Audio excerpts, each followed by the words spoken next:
Pride and Prejudice. Chapter 1. A Young Man of Fortune. It is well known throughout the world that a single man wants to marry a wife, especially if he is rich and successful.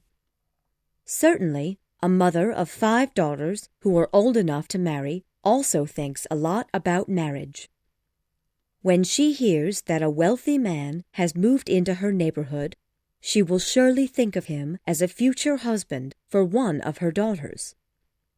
This was the view of Mrs. Bennet of Longbourn House, which is near Meryton in Hertfordshire. Mrs. Bennet had heard the news in February 1810 that a single wealthy man was moving near them.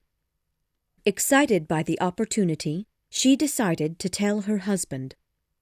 "My dear Mr. Bennet," she said to her husband, "do you know that someone is finally renting Netherfield Park?" Mr. Bennet was silent and did not answer her. "Don't you want to know who is there?" cried his wife impatiently. "Well, I'm sure you want to tell me."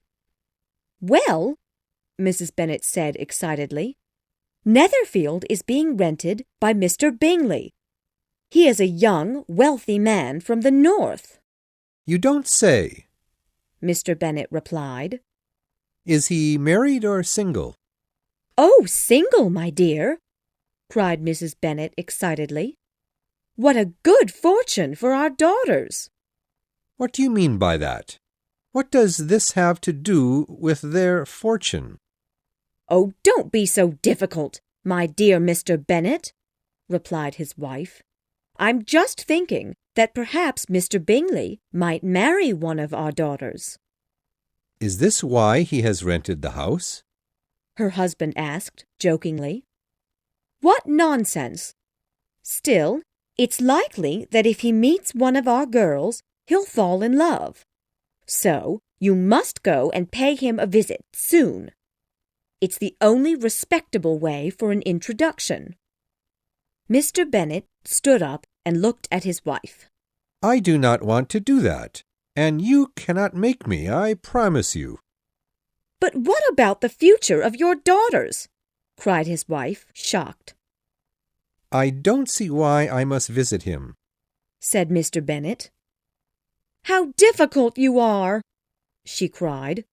"I cannot take the girls to visit him unless you have already met him. It's the only correct way." "That's not true at all," said Mr. Bennet calmly. "I will write this young man a letter. I will tell him he has my permission to marry whichever of our daughters he chooses, and I'll make sure that I say something very good about my little Lizzie." "You will not do such a thing!" cried his wife angrily.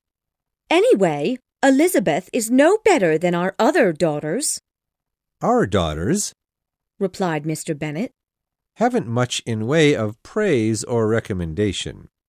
They don't know very much and are often silly, like other girls. But Lizzie is more clever and smarter than her sisters." "Mr. Bennet, how you make me worry! Sometimes I feel you even enjoy it. You don't care about my poor nerves." Mr. Bennet walked over to the door of his library. "You are wrong, my dear," he said.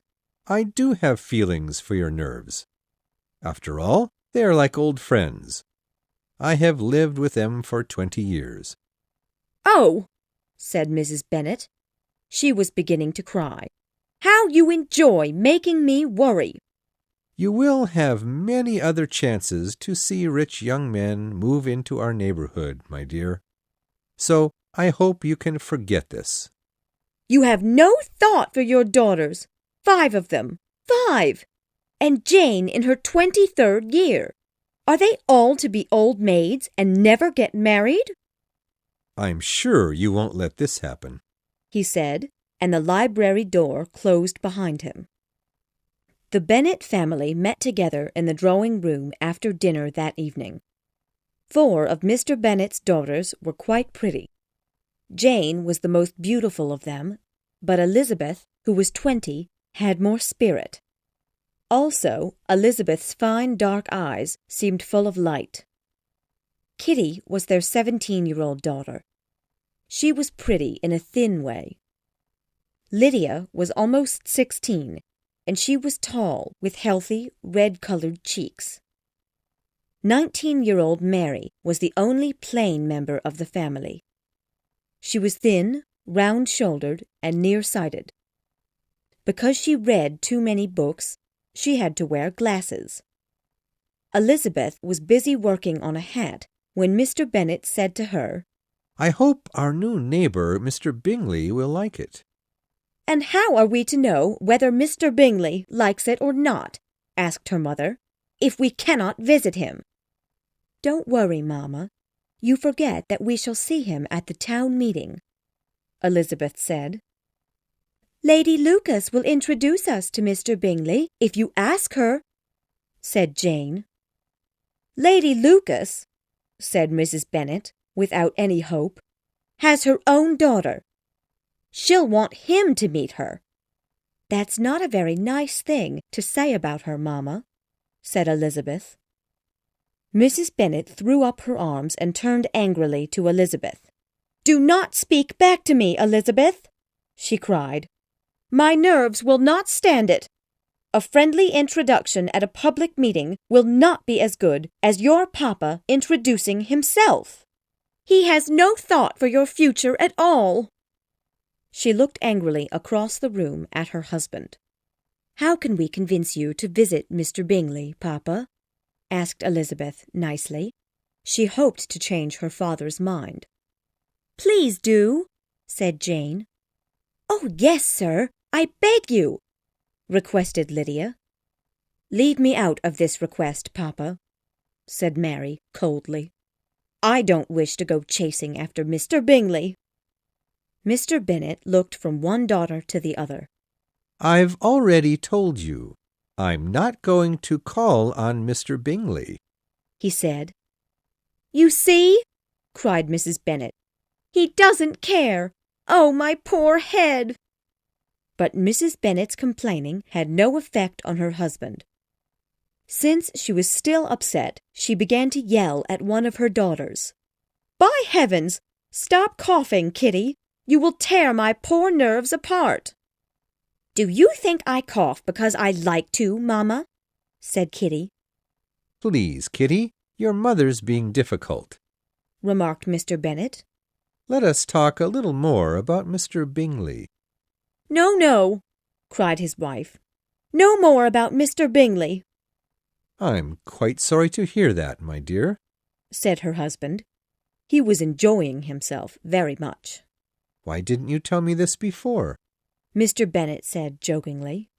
"If I had known, I wouldn't have gone to visit him yesterday morning." "What?" cried Mrs. Bennet. "You went to visit him?" "Oh, Papa!" exclaimed Jane, Elizabeth, Kitty, and Lydia, all at the same time. "But, my dear, you said so strongly that you would not go," said his wife. "That's because I had already done so, you see." "Oh, how good of you, my dear!